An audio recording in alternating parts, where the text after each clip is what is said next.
So I receive a lot of questions about police and fire, and I touched a little bit about on the EMS previously.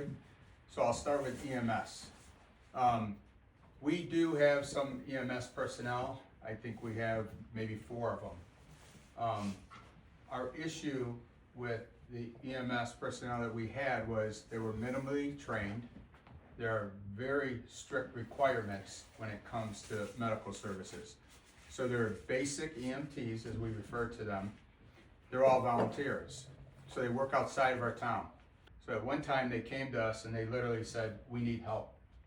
So we're able to partner with the Village of Fontana, who does have emergency services personnel. And we're able to enter into what's called an intergovernmental agreement where they would provide the services, and we were involved in hiring and everything, but they provided the services for us. And we were able to get our service level to paramedic service, and we were able to provide that 24 hours a day. At one time, I read the reports, and I do remember reading a couple of reports where it would take 35, 40 minutes to get an ambulance to us. And they were very serious situations. So we were kind of forced to have to do something. That is a service that you, the citizens, would expect. So we were able to put that together. We did that through a referendum, which was the only way that we could do it, because we don't have the money in our reoccurring budget. So I thank everybody who voted for that. It has saved lives. There have been a few instances where it has saved lives. As far as our fire department, we are all volunteer fire department. They work very diligently. They are very dedicated to our village. Again, it requires a lot of training and stuff, but a lot of them work outside of our village. But we do have a good group of personnel, and we're fortunate. We had a study done along with the Village of Fontana for fire services. The study came back and said that what we should do is to continue to build partnerships with other communities, which we do.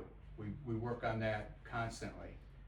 It also said that there may be one day, but it's not now, when you may need to build a larger centralized station. There were 6 of us that understood that. There was 1 that didn't. What they said was Fontana needs to have a station. Our station is extremely old, basically doesn't meet hardly any of the OSHA requirements and so forth. So what they told us is that focus on your current situation right now.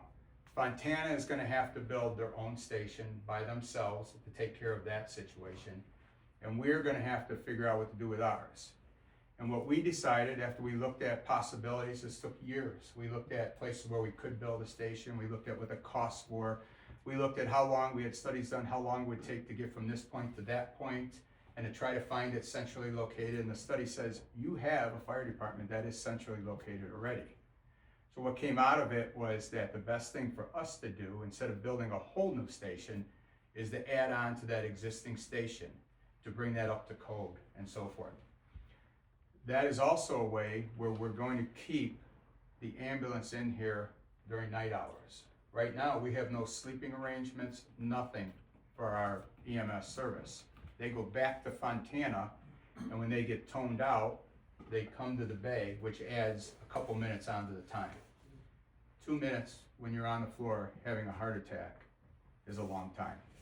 So we're working on doing an addition, hopefully, if this moves forwards, onto our existing station, instead of spending money on building a whole big new station, where we can provide that and keep paramedic service in the village at all times. Right now, we're okay with fire.